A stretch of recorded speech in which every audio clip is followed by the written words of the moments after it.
किसानों की हितैषी सरकार की नुमाइंदे नहीं सुनते। किसानों के किसान गेट पर खड़े होकर नारे लगाते रहे, मगर उमरिया कलेक्टर अपनी एसी ऑफिस को छोड़कर किसानों से ज्ञापन लेने तक नहीं आए और किसान बगैर ज्ञापन दिए वापस चले गए। पूरा मामला बताते हैं। बांधवगढ़ टाइगर रिजर्व प्रबंधक के खिलाफ एक बार फिर किसानों में रोष हुआ है, जिसके तहत नारेबाजी करते हुए सैकड़ों की संख्या में लगभग 32 गांव के किसान कलेक्ट्रेट पहुंचे और ज्ञापन देना चाहा, मगर कलेक्टर ने ज्ञापन देने से मना कर दिया, जिसके बाद किसान कलेक्ट्रेट गेट पर ही बैठ गए। इस दौरान नारेबाजी के साथ किसानों ने कहा कि जंगली हाथी से हो रहे नुकसान पर हम आत्मदाह करने को तैयार हैं। उन्होंने इसकी चेतावनी भी डाली है। वहीं किसानों के प्रति कलेक्टर का परायापन देख किसानों ने कलेक्टर होश में आओ के नारे भी बुलंद किए। बांधवगढ़ टाइगर रिजर्व में बाघों के साथ साथ जंगली हाथियों ने तबाही मचा रखी है। कहीं इंसान जान को खतरा है तो कहीं हाथी फसलों को नुकसान पहुंचा रहे हैं, जिसके कारण किसान लगातार परेशानी झेल रहे हैं। वहीं जंगली हाथियों को लेकर आज करीब 32 गांव के किसान कलेक्ट्रेट पहुंचे और ज्ञापन देने के लिए कलेक्टर के पास पहुंचे थे, लेकिन कलेक्टर ने किसानों से मिलने से साफ तौर पर मना कर दिया, जिसके बाद किसान आग बबूला हो गए और कलेक्ट्रेट गेट पर भी नारेबाजी करने लगे।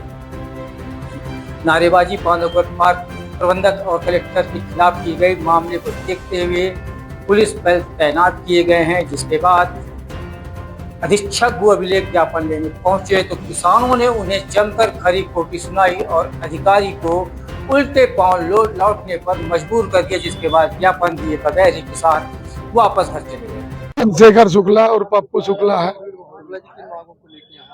हमारी मांग, हम जंगली हाथियों से बहुत पीड़ित है, सुअर से पीड़ित है, जंगली शेर से पीड़ित है। जंगली हाथी हमारी पूरी फसल नष्ट कर दिए। हम जंगल वालों को सूचना देते तो कहते हैं हम क्या कर सकते हैं, राजस्व विभाग वालों को बुलाओ, आप अपना मुआवजा 3000 रुपए हेक्टर हमें मुआवजा बताया जाता है, जिसका आज तक भुगतान भी नहीं हुआ। कई बार मुआवजा लिखे लेकिन भुगतान नहीं किया गया। 3000 रुपए का बीज नहीं आता। हम लोग जहां 50,000 रुपए खर्च करते हैं, रोपा लगवाई, मताई, लेबर, कटाई, उस फसल का 3000 रुपए मुआवजा हेक्टर में देते हैं। जहां हमारी 1.5 लाख रुपए की फसल होती, वहां हमें 3000 बताया जाता है। उस फसल से हम पीड़ित होके हम माननीय महोदय कलेक्टर महोदय के समक्ष आए हुए हैं।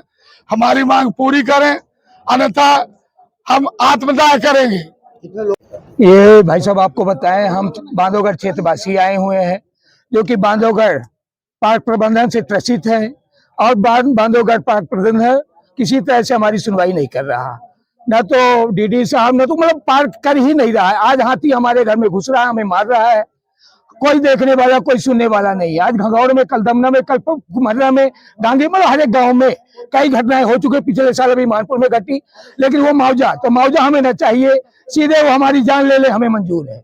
और दूसरी बात ये कि आज के डेट में हमें जो है, तो हमें मुआवजा, फसल का मुआवजा, जो फसल आज जंगली हाथी सुअर फसल नुकसान करते हैं, उसका मुआवजा नहीं मिलता।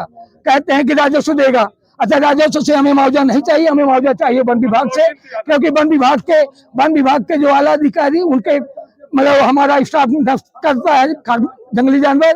अच्छा, हमें चाहिए वहां से। क्यों जैसे वो गाय भैंस का मुआवजा वन विभाग देता है।